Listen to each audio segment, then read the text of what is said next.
Guys, make una see wetin dey happen right now inside SA. Wetin we dey see for these people their hands.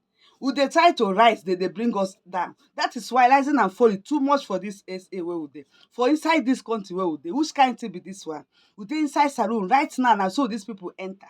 You know, as we no get paper now, we go run comot. Na so they break all saloon, pack APs, take all APs wey people dey sell and pack and go. Even phone wey you run comot, they pack and go. They wan enter Navy house because na city proper, they no fit enter there. They enter Fatima. See wetin they do for inside Fatima house. Make una watch this video, see for una sef.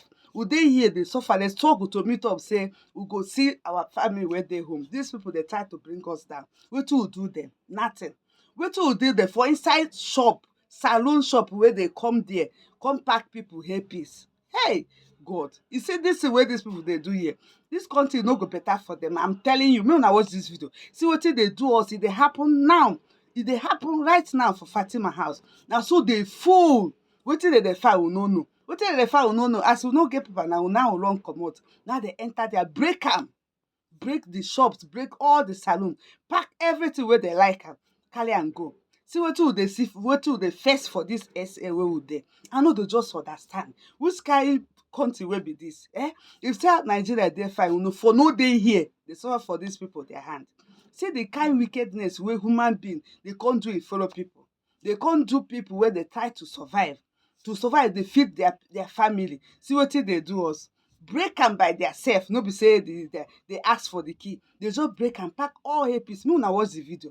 Make una watch this video. Tell me what una think under the comment section. This one now very, that is, I was bitter when I see these people enter this place. They perform this action. I no know it. I no just know. I run, everybody run, because our people, they no gree even give you paper. They no gree make they allow you to work.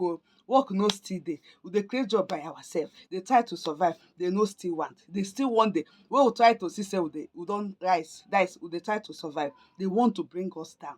See wetin dey happen right now. Make una share this video. Make una share am. Share this video. Make they see wetin we dey suffer. Only we go learn our handwork to do hair. Sell hairpiece inside our salon. We no fit still dey free. You go for see say you wan sell for see, they still come carry you. So wetin they want me to do? Make una watch this video. Make una watch this video. See am for una eyes. People wey dey hear Yoruba go hear am from background, the language. If you know dey hear Yoruba, I don tell you wetin dey happen inside this video. Make una watch am. Hello ambode wo gbogbo salon Fatima lọ́jà, gbogbo salon Fatima lọ́jà lọ́kọ́ APC, ọkọ̀ APC kó gbogbo ẹ̀ sórí. Gbogbo salon lọ́jà ẹ ti rí, gbogbo salon wa lọ́jà, ọkọ̀ APC, ọkọ̀ everything, ó ti gbé báàgì mi lọ, owó wà ńbẹ̀, ìwé mi wà ńbẹ̀, key wà ńbẹ̀, gbogbo salon pátá ló ti já. Ọjà gbogbo salon ni, tọ́kọ̀ ẹrù, ọjà gbogbo salon.